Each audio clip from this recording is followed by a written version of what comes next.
अस्सलामुअलैकुम। पाकिस्तान तहरीक इंसाफ का लॉन्ग मार्च लाहौर से तो चल पड़ा है, लेकिन अभी तक इस्लामाबाद नहीं पहुंचा। वो लॉन्ग मार्च जो 2 से 3 दिनों में इस्लामाबाद पहुंचना था, उसे इस्लामाबाद पहुंचने के लिए मज़ीद अब 1 हफ़्ता चाहिए। जो स्पोक्समैन है पाकिस्तान तहरीक इंसाफ के, उन्होंने भी इस बात की तस्दीक किया और उन्होंने बताया है कि 7 नवंबर तक ये लॉन्ग मार्च इस्लामाबाद पहुंच सकता है। और आज 2 नवंबर है जब मैं ये वीलॉग रिकॉर्ड कर रहा हूं। इस लॉन्ग मार्च में इतने ज़्यादा डिलेज़ क्यों आ रहे हैं? क्योंकि पहले तो ये कहा जा रहा था ये लॉन्ग मार्च इस्लामाबाद में बहुत जल्द 2 से 3 दिनों में पहुंच जाएगा और इस्लामाबाद सारा जो है वो बंद हो जाएगा और इस तरह की सिचुएशन है। तो इसकी 2-3 वजूहात हो सकती हैं या फिर इसकी 2-3 इंटरप्रिटेशंस हो सकती हैं। सबसे पहली बात तो ये है कि हम सबको मालूम है कि पाकिस्तान में तहरीक इंसाफ की जो पॉलिसी रही है, या फिर जो ex prime minister Imran Khan साहब हैं, उनकी हमेशा से ये विश रही है कि वो चीफ़ ऑफ आर्मी स्टाफ की तैनाती अपने हाथों से करवाना चाहते हैं, जो कि अब पॉसिबल नहीं है क्योंकि वो हुकूमत में नहीं है, लेकिन उस पर इन्फ्लुएंस ज़रूर डालना चाहते हैं। और जो 7 नवंबर की डेट उन्होंने दी है इस्लामाबाद पहुंचने की, तो वही 7, 8, 9 नवंबर की जो डेट्स हैं, इन्हीं डेट्स में चीफ़ ऑफ आर्मी स्टाफ की जो फ़ाइल है वो मूव होगी नए चीफ़ ऑफ आर्मी स्टाफ के लिए, और मिड नवंबर तक काफ़ी पिक्चर क्लियर हो जाएगी नए चीफ़ की तैनाती के सिलसिले में।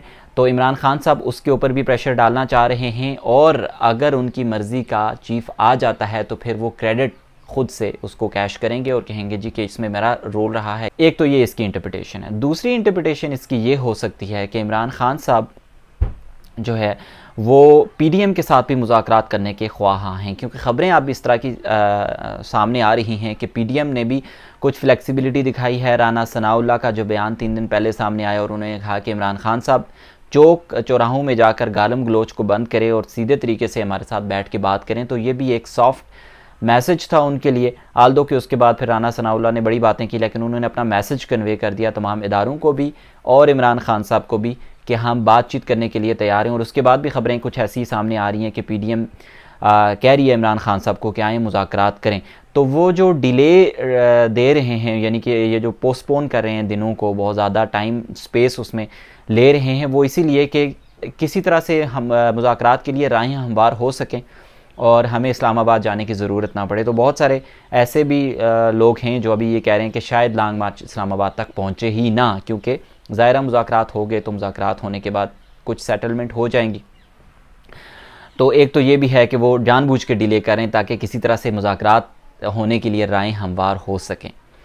जो तीसरी इसकी इंटरप्रिटेशन है वो थोड़ी सी डिफरेंट है। वो ये है कि इमरान खान साहब जानबूझ के इल्तवा में इसलिए डाल रहे हैं इस लॉन्ग मार्च को कि इस्लामाबाद में बैठे जितने भी सिक्योरिटी इदारे हैं या फिर सिक्योरिटी फोर्सेस, पुलिस की नफरी, रेंजर्स वहाँ पे चौक चौराहों में आपको नज़र आती है, तो हुकूमती जो इंतज़ामात हैं उनको एक तो थोड़ा सा उनको ख़राब किया जाए और जितने भी सिक्योरिटी फोर्सेस के लोग वहाँ पे मौजूद हैं उनको थका दिया जाए, ताकि जब इमरान खान साहब एक्चुअली इस्लामाबाद पहुँचें तो उनके अंदर इतनी हिम्मत ना हो और वो रूटीन मैटर्स बन चुके हैं। वो ज़ाहिर है 24-24 घंटों की ड्यूटियाँ देनी पड़ रही हैं सिक्योरिटी के जो एहलकार इस वक्त इस्लामाबाद के मुख्तलिफ सेक्टर्स में, मुख्तलिफ चौकों में तैनात हैं।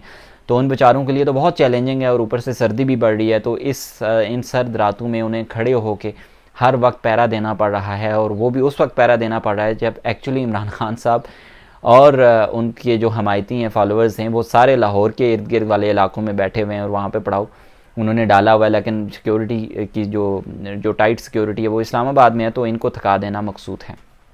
तो ये डिफरेंट इंटरप्रिटेशंस इस वक्त की जा रही हैं। बहरहाल उनकी जो धमकियां हैं या उनके उनके जो बयानात हैं उनको अगर एक साइड पे रख दिया जाए तो तब भी ये इंटरप्रिटेशंस किसी हद तक दुरुस्त साबित हो सकती हैं। तो देखते हैं आइंदा आने वाले दिनों में अब नेक्स्ट फ्राइडे तक क्या लॉन्ग मार्च इस्लामाबाद में पहुंच पाएगा या नहीं, और पहुंचने के बाद फिर वहाँ पे क्या सूरत हाल होगी, ये हमें लॉन्ग मार्च को इस्लामाबाद पहुंचने के बाद ही पता चलेगा।